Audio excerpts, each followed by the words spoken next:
बिना लेने न जइबौ हम गे आई मुंड छै गरम गे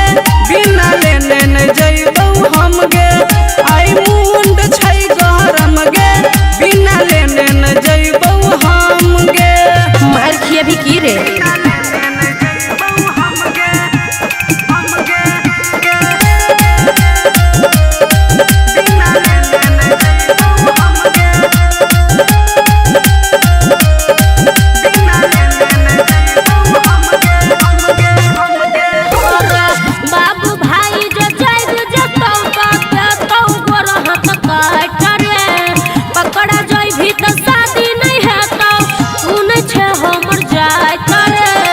बात के बूझ बाबू भाई जे जाइब जतौता देतो गोर हाथ काट रे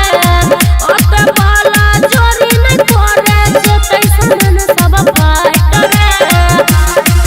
हट हट छोरा हट हमरा में तू सट पाले हमरा पर तू रहो हमरे आई मुंड छै गरम गे बिना लेने न जइबौ हम गे आई मुंड छै गरम गे बिना लेने न जइबौ हम गे आई मुंड छै गरम गे बिना लेने न जइबौ हम गे फिर मार न खा लेबे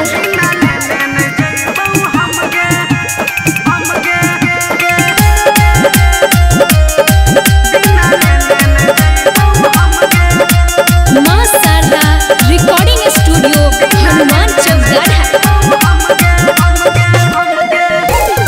राहुल राजे सयाब बात ले मानी चलो जो उठावा काट के फेर कहियो मौका देबो ओहे 12 बजे रात के राहुल राजे सयाब बात ले मानी चलो जो उठावा काट के सुमन सोना फेर मौका देबो ओहे 12 बजे रात के छोरी लाज शरम छै पागल तोहर कमर लागै छौ नराम गे सच में के आई मुंड छै गरम गे बिना लेने न जइबौ हम गे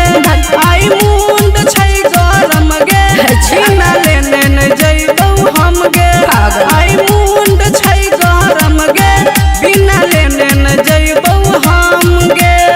रे कनी मजबूरी त बूझ